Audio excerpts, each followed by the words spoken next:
안녕하세요. 이 비디오에서는 워드프레스의 가장 중요한 기본 사항들을 배우실 겁니다. 즉시 시작하고 싶던, 먼저 정보를 모으고 싶던, 이 비디오를 보고 나면 워드프레스의 기본 개념을 명확히 이해하고 플랫폼이 어떻게 작동하는지 알 수 있을 겁니다. 또한 워드프레스의 장단점을 살펴보고 워드프레스가 누구에게 적합한지 논의할 것입니다. 시작해 보겠습니다. 워드프레스는 웹사이트를 구축할 수 있는 소프트웨어입니다. 그러니 사용하기 위해서는 이 소프트웨어를 어디엔가 설치해야 합니다. 워드프레스를 그냥 사용해 보고 싶다면 로컬 PC에 설치해 볼 수도 있습니다. 이를 위해서 저는 워드프레스 로컬 컴퓨터에 설치하기를 구글에 검색해 보시기를 권장합니다. 좋은 가이드가 많이 있거든요. 만약 사이트를 인터넷에 올리고 싶다면 서버에 워드프레스를 설치해야 합니다. 이 서버는 웹사이트의 모든 데이터를 저장합니다. 거기엔 워드프레스 자체적인 설치와 여러분의 모든 페이지, 이미지, 텍스트, 그리고 나머지가 포함되겠죠. 누군가가 사이트에 접속하면 이 서버가 데이터를 검색하여 방문자에게 전달할 거예요. 처음에는 복잡하고 비쌀 것 같지만 실제로는 꽤 간단합니다. 실질적으로는 웹 호스팅 제공 업체들이 존재합니다. 이들은 서버를 운영하고 이러한 서버 공간을 요금을 받고 제공해주는 회사들입니다. 관련한 서비스에 대한 광고를 보신 적이 있을 겁니다. 예를 들어 호스팅어는 전형적인 호스팅 제공 업체입니다. 이러한 회사에서 호스팅을 구매할 수 있으며 비용은 대략 월 4,500원에서 15,000원 정도입니다. 또한 도메인도 구매할 수 있습니다. 도메인은 웹사이트의 이름인데요. 예를 들어 페이스북의 도메인은 facebook.com, 도메인은 연간 약 22,000원 정도의 비용이 듭니다. 도메인과 호스팅을 마련하셨다면 웹 호스팅 제공업체들을 통해 몇 번의 클릭만으로 워드프레스를 설치할 수 있습니다. 그러면 여러분들은 드디어 사이트 디자인을 시작할 준비가 되셨습니다. 설치된 워드프레스에 로그인 하시려면 여러분의 도메인.com에 /wp-admin 을 추가하여 입력해 주세요. 그러면 워드프레스 설치 시 선택한 사용자 데이터로 로그인할 수 있습니다. 이게 워드프레스 대시보드의 모습입니다. 여기에서 웹사이트를 편집할 수 있는데요. 방문자에게 웹사이트가 어떻게 보이는지 확인하려면 상단의 집 아이콘을 클릭하시면 됩니다. 이게 방문자에게 보이는 페이지의 모습입니다. 다시 돌아가려면 여기 사이트 제목을 클릭해 주세요. 다음으로 여러분들에게 워드프레스 대시보드에 대한 간략한 기호를 안내 드리겠습니다. 오른쪽 섹션은 무시해도 됩니다. 그냥 워드프레스의 뉴스와 업데이트 내용일 뿐입니다. 왼쪽에는 실제로 편집을 작업하는 공간입니다. 예를 들어 블로그를 만들고 싶다면 글로 가서 블로그 글을 작성할 수 있습니다. 워드프레스는 여기에 매우 적합합니다. 미디어 섹션에서는 모든 이미지를 관리할 수 있습니다. 페이지에서는 페이지를 추가할 수 있습니다. 일반적으로 홈페이지와 연락처 페이지, 서비스, 회사 소개 등 추가 하위 페이지를 사용합니다. 여기서 새 페이지 추가를 클릭할 수 있습니다. 여기서는 X를 클릭하겠습니다. 그런 다음 쉽게 이름을 지정할 수 있습니다. 예를 들어 홈페이지부터 시작할 수 있습니다. 이를 위해서 여기에 홈이라고 입력하겠습니다. 그런 다음 두 번 공개를 클릭합니다. 이렇게 간단하게 하나의 페이지를 추가했습니다. 훌륭합니다. 다시 돌아가 보겠습니다. 다음으로 플러그인을 살펴볼 수 있습니다. 플러그인은 스마트폰의 앱과 비슷합니다. 휴대폰에는 인스타그램이나 왓츠앱이 기본으로 설치되어 있지 않습니다. 이러한 기능을 추가하려면 앱을 설치해야 합니다. 플러그인도 마찬가지입니다. 예를 들어 워드프레스에는 온라인 스토어 기능이 기본으로 제공되지 않습니다. 하지만 이를 위해 특정 플러그인을 설치할 수 있습니다. 워드프레스에는 5만 개 이상의 플러그인이 있습니다. 새 플러그인 추가를 클릭하면 몇 가지를 볼 수 있습니다. Popular로 가면 더 많은 플러그인을 볼 수 있습니다. 예를 들어 Contact Form 7을 사용하면 사이트에 연락처 양식을 추가할 수 있고 WooCommerce를 사용하면 온라인 스토어를 구축할 수 있습니다. 플러그인을 설치하려면 지금 설치를 클릭하고 활성화를 클릭하면 됩니다. 좋습니다. 일단 이건 닫아보겠습니다. 좋습니다. 이제 페이지의 콘텐츠를 디자인하는 방법을 살펴보겠습니다. 이를 이해하려면 먼저 약간의 배경 설명이 필요합니다. 페이지 상단에는 헤더가 있습니다. 일반적으로 로고와 메뉴가 포함되어 있습니다. 그 아래에는 각각의 페이지에 콘텐츠가 들어있는 바디가 있습니다. 페이지 끝에는 보통 메뉴가 다시 포함된 푸터가 있습니다. 헤더와 푸터는 모든 페이지에 나타나며 동일하게 유지됩니다. 바디의 콘텐츠는 하위 페이지마다 다릅니다. 예를 들어 연락처 페이지와 서비스 페이지는 동일한 헤더와 푸터를 가지고 있지만 중간의 콘텐츠는 페이지에 따라 다릅니다. 과거에는 페이지를 사용자 지정하고 헤더와 푸터를 구축하기 위해 사용자 지정 옵션을 제공하는 소위 테마를 설치했었습니다. 각 페이지마다 특정 편집 페이지로 이동하여 주어진 설정을 사용하여 작업했어야 했죠. 각 테마가 다양한 옵션을 제공했지만 문제는 모든 옵션을 갖춘 테마는 없다는 것이었습니다. 대부분 구축할 수 있는 것이 매우 제한적이었습니다. 다행히 약 8년 전 엘레멘토와 구텐버그 같은 페이지 빌더가 시장에 등장했습니다. 페이지 빌더를 사용하면 모든 것을 한 번에 해결할 수 있습니다.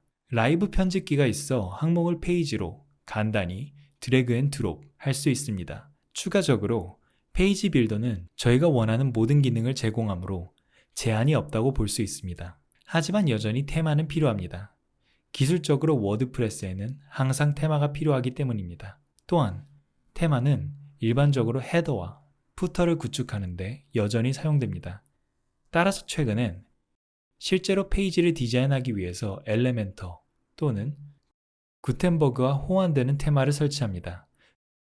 그런 다음 이 페이지 빌더 중 하나를 사용하여 각 페이지의 바디 내용을 구축하고 헤더와 푸터는 테마로 구축합니다. 배경에 대한 설명은 여기까지입니다. 약간 혼란스러울 수 있지만 함께 내용을 살펴보면 이해가 빠를 것입니다.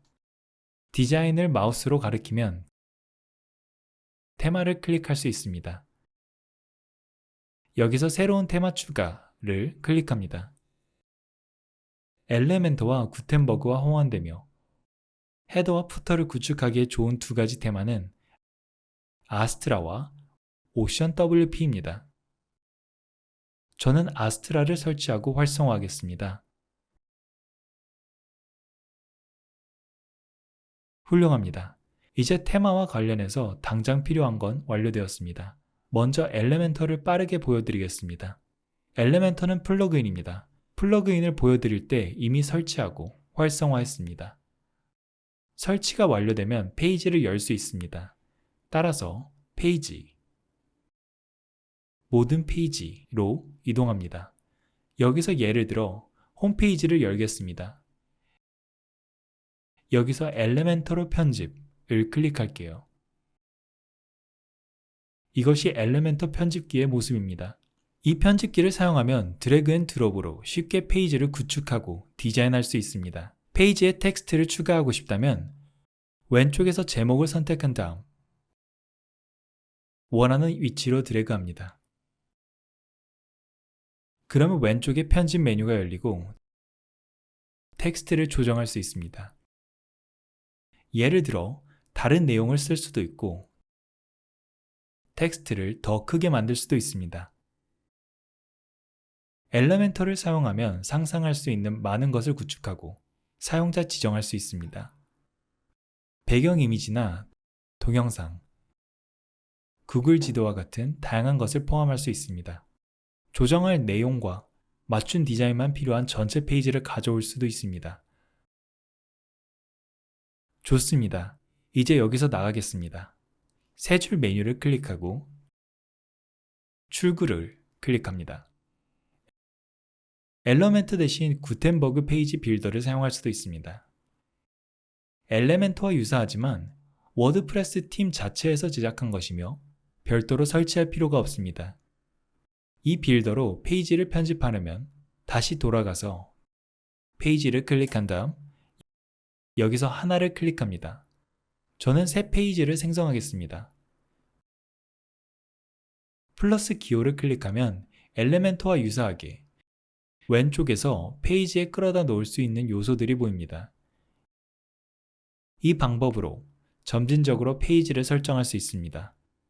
구텐버그도 점점 더 좋아지고 있지만 저는 아직 디자인 가능성이 더 많고 직관적으로 구성된 엘레멘터를 더 선호합니다. 이것이 두 빌더의 개요입니다. 이제 다시 돌아가겠습니다. 앞서 테마는 주로 헤더와 푸터를 구축하는 데 사용된다고 언급했습니다. 이는 테마의 편집기인 이른바 사용자 정의하기에서 수행됩니다. 디자인 메뉴를 가리킨 후 사용자 정의하기를 클릭하여 접근할 수 있습니다. 보시다시피 커스터마이저는 엘레멘터만큼 친화적이진 않습니다. 하지만 여기서 헤더 빌더를 클릭하면 헤더를 디자인하고 내용을 설정할 수 있습니다. 사용자 정의하기의 설정은 모든 페이지에 적용된다는 점이 중요합니다. 따라서 엘레멘터나 구텐버그에서 편집한 내용은 현재 조정 중인 특정 하위 페이지에만 변경됩니다. 반면 사용자 정의하기의 설정은 전체 웹사이트에 적용됩니다. 이것이 워드프레스의 가장 중요한 기본사항입니다. 워드프레스가 본인에게 맞는 플랫폼인지 확신이 서지 않는다면 장단점과 제 의견을 말씀드리겠습니다. 워드프레스의 가장 큰 장점은 5만 개 이상의 플러그인입니다. 이를 통해 상상할 수 있는 거의 모든 기능을 사이트에 추가할 수 있습니다. 웹사이트 빌더는 이 정도로 많은 기능을 제공하지는 않습니다. 또 다른 장점은 완전한 제어를 유지할 수 있다는 점입니다. 웹사이트 빌더를 사용하면 제공업체에 의존하게 됩니다. 만약 불만족스럽다면 웹사이트를 다른 제공업체로 간단히 이전할 수 없고 처음부터 다시 구축해야 합니다. 하지만 워드프레스를 사용하면 소프트웨어를 직접 관리하여서 이윤을 추구하는 회사에 묶이지 않을 수 있습니다. 워드프레스는 확장성도 매우 뛰어납니다. 작은 사이트로 시작하여 나중에 크게 확장할 수도 있습니다. 워드프레스의 단점 중 하나는 보안 취약성입니다. 워드프레스는 매우 인기가 많아 자주 공격 대상이 됩니다.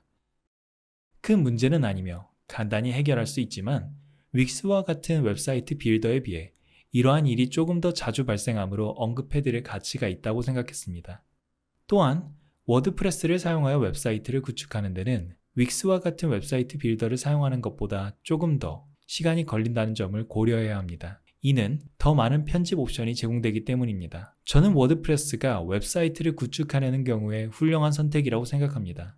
작은 사이트로 시작하여 어느 회사에도 의존하지 않고 계속 확장할 수 있습니다. 만약 사이트에 매우 적은 시간만 할애하고 싶고 많은 기능이 필요하지 않다면 윅스와 같은 웹사이트 빌더가 더 나은 선택일 수도 있습니다. 만약 워드프레스로 시작하고 싶다면 여기에 자세한 튜토리얼을 링크로 남겨두겠습니다. 이 튜토리얼에서 사이트를 구축하는 데 필요한 모든 정보를 제공합니다.